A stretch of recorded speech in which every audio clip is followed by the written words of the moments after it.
So here we are. We created a memorial garden on our land. It's a we created it for a number of reasons. It's part of our overall forest garden. And one of the reasons we created it was that a huge part of life for human beings and all living beings is death. And it's something we all have in common.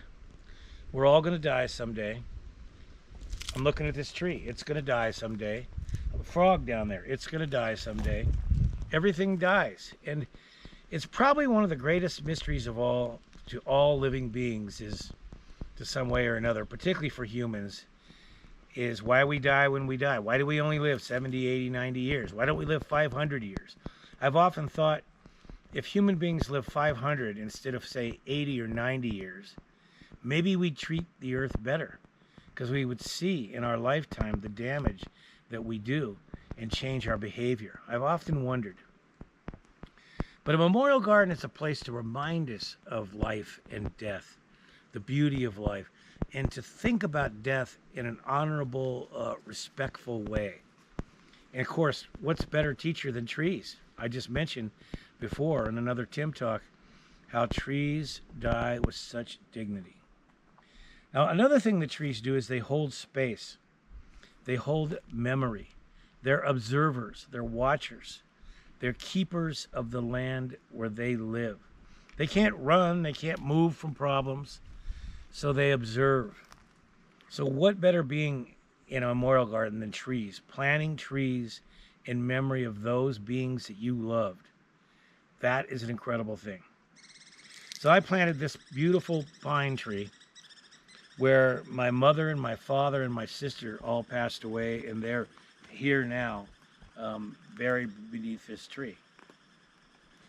And I feel really good knowing that this tree takes care of them.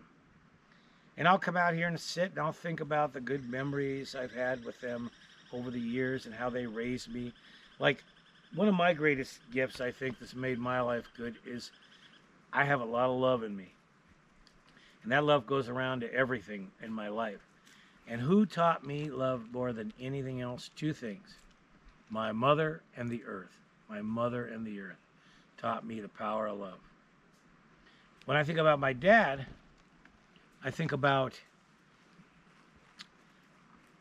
back when I was like 12 years old. I've got these photographs I found the other day. Back when I was about 12 years old, we went to a Safeway store and we found these two pine trees in the parking lot that were for sale.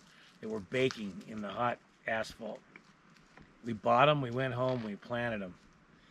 And 50 years later, I went and saw them growing. They're 200 feet tall practically. You know, my dad and I planted them. We saved them from Safeway. And I always, since that day, I've always gone to places where trees and plants are for sale in parking lots. And I always try to buy a few and stick them in my garden somewhere and give them a life and save them from the parking lot. To me, it's a very heroic and kind thing to do. And I think about my sister who's buried here. And I think, you know, her and I, we could have built our relationship much deeper if we'd taken time, more time. And I think the same with nature. You have to, if you love something, if something's valuable to you, then you have to put time into it. All right, now we're still in the memorial garden, and we moved down. Here's another beautiful pine tree planted where some of my favorite beings ever on the earth are our dogs. And unfortunately, dogs, you know, you're lucky if they live 12 to 15 years, right? You don't get that much time with them. So, boy, one of the things I learned with dogs, appreciate them and live well while you have them. And here's just some of our great dogs. Bear, our first dog when we came to this land, he found it with me. He's the dream of all dream dogs, a golden retriever. We got Maddie over here. She lived to be 24 years old. She was given to me by a friend.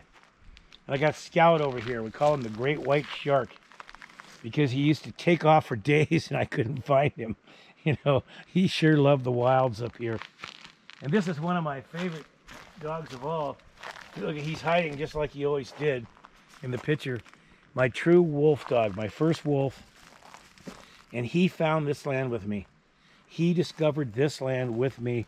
He told me to buy this land. That's another story, but no doubt about it. And I rescued him from Santa Cruz, where he was living in the wilds. They were going to try to euthanize him. Truly a wild wolf. He found Headwaters. And then as we go over here, you'll see here's another fir tree planted.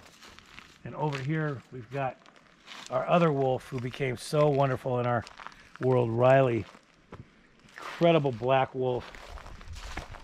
And he showed up in our life after one of our dogs passed away abruptly. He just came, Jean, my wife, found him at the SPCA, and Riley was huge for us. And then back over here we've got Jackson, who I found on the Navajo Indian Reservation on a photography trip. Just a friend to all. Loved everyone. And behind you we have Cody. Cody was Julie's dog. I actually found Cody for her. We were on our way to a class in the Marble Mountain Wilderness and Nature Awareness class, and somebody had walked by and they were trying to give away puppies. And I said, "That's your dog." And Cody was probably her favorite being ever in her life. And over there peeking out is Tank, Cody's brother. I also found same time. Very wonderful boy, but a bit crazy, maybe like I am. And then down here is Benny. He passed away this year. Don't have his picture there yet. We found him. He'd been attacked by a bear, and he was living on the streets with a guy. And he became one of our greatest dogs. That's all the while they're protected by the trees. And I can't say anything more than you want to have a great life, get a dog and spend a lot of time in the woods with them.